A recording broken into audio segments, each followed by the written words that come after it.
Cette fois-ci, François Hollande est à l'heure et de bonne humeur. Il y a du monde aujourd'hui. Il y a quelque chose. Vous voyez, c'est pas quelque chose. Après quoi, un petit café en compagnie de Julie Gaillet et du maire de Tulle, histoire de se réchauffer avant de passer aux choses sérieuses, la rencontre du jour. Une plongée, ça va?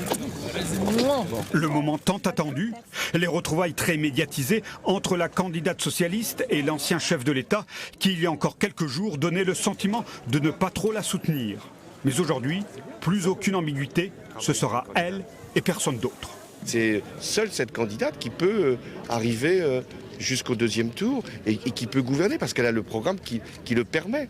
Et ensuite, le rassemblement se fera, mais il faut qu'elle soit la première force à gauche pour être demain la première force dans le pays. Alors, le maître des lieux ouvre la voie, prodigue des conseils à la candidate utile et parfois futile. Si tu veux acheter quelque chose, Non, ça va, tout va bien. Mais l'essentiel pour les militants socialistes, c'est de les retrouver côte à côte sur ce marché de Tulle.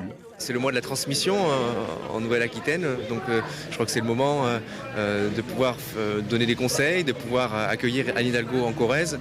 Et je crois que c'est une terre symbolique pour les présidents de la République, à la fois si on est maire de Paris ou si on est socialiste. L'enjeu, c'est aussi de passer à l'offensive. Leçon retenue. La candidate s'y emploie à sa manière, en taclant l'exécutif sur la question du pouvoir d'achat. Le gouvernement que nous connaissons depuis 5 ans a été très très dur avec les classes moyennes et avec les plus fragiles d'entre nous et qu'il faut une alternative et une alternance. Et je veux construire cette alternative et cette alternance.